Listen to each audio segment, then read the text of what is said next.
Day 130, and last night I posted a challenge for the week. The challenge is to, for the next 7 days, in the morning, afternoon, or anytime you can, listen to the motivational afternoon affirmational video that I recently made. I will tag it in the description. The second part is to listen to the sleep affirmations meditation when you go to sleep. If you can't listen to it with headphones, put it on your nightstand or put it somewhere in the room. And you can even play it on a low volume. Your subconscious will still be able to pick it up.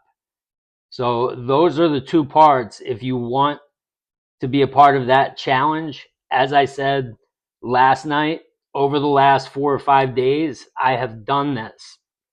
And I've played the afternoon, morning motivational video on loop. Okay, just like almost, I listen to it for hours each day. I listen to it when I'm working out. And what that's doing is, since your inner dialogue is creating your world, the more you hear these affirmations, the more it becomes a part of you. And these affirmations are powerful affirmations.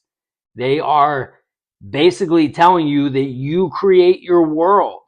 And so most people do not know this, and they have not heard this.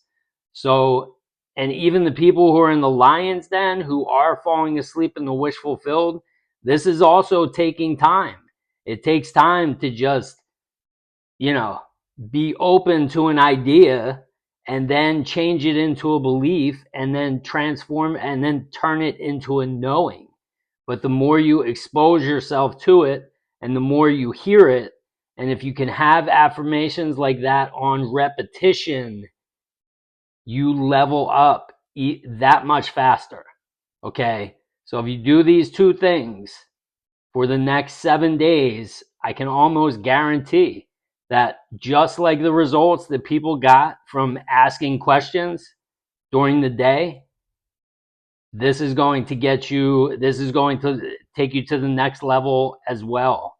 All right. So let me know if you're going to do that. I want to keep track of the people. Kate already said she's in. She's going to do it.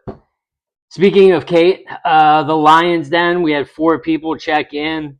Kate, Brent, Shadow Flare, and Lee Hodges, all falling asleep in the wish fulfilled, all staying consistent, all changing their lives.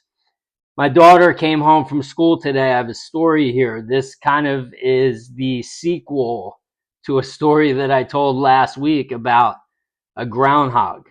All right, so my daughter came home from school today. Comes in, gives me a hug, says hello. But basically, the first thing that she says to me is, "Dad, do you know that dog that is 3 houses up?" And, you know, it's the dog. There's two or three kids. I forget how many kids there were, but it's a small black dog.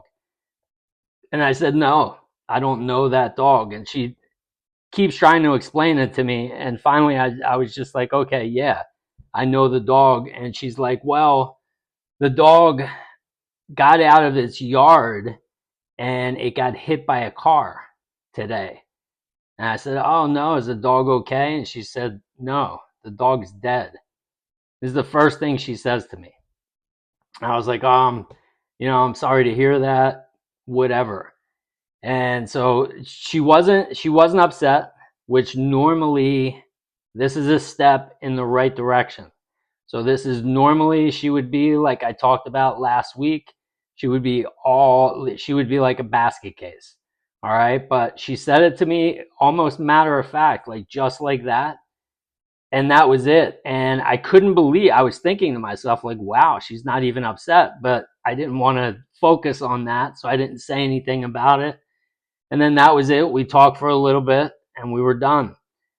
And so I just took her to voice class and dropped her off a short time ago. And we were on the way to voice, and she called my wife called her.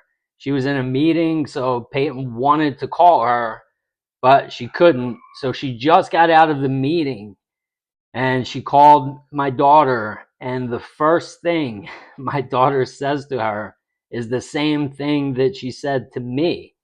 And that's why she was calling my wife originally, was to tell her that.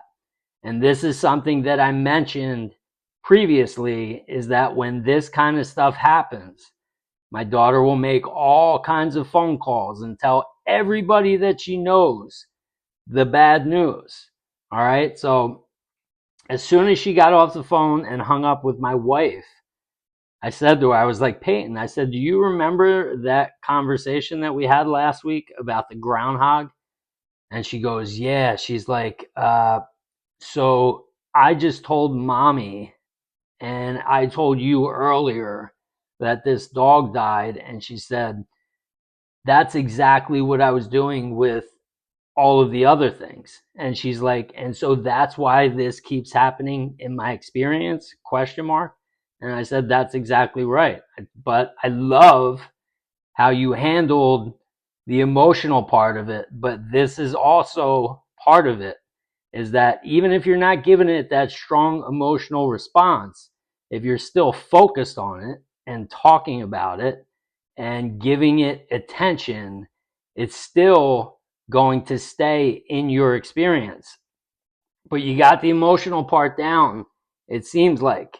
All right. So now that's it. You know, she's like, all right, so I don't want to tell anybody else. I'll just tell you and mommy, and then I'm done.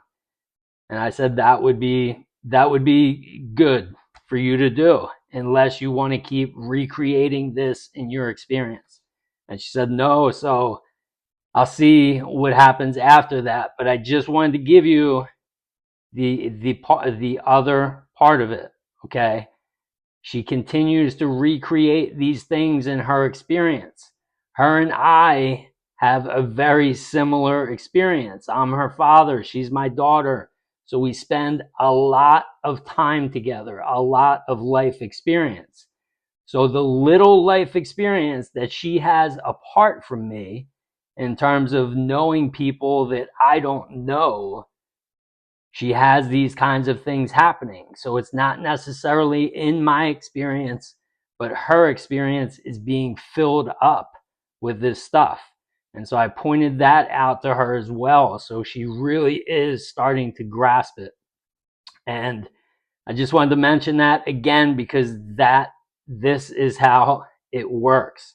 So if you have a similar experience with this kind of stuff or anything, you could just look at your experience and go, okay, when something happens negative, all right, how do I react to this? Do I always react negatively to this when this comes up? If you do, that's why it continues to come up. All right, so that's it.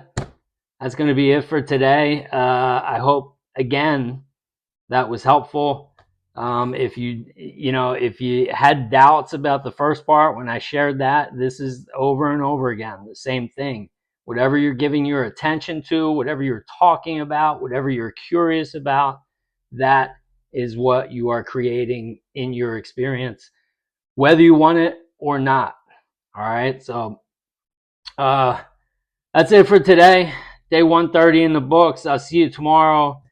Day 131. I love you all. Thank you for watching. Have a wonderful night. See you tomorrow.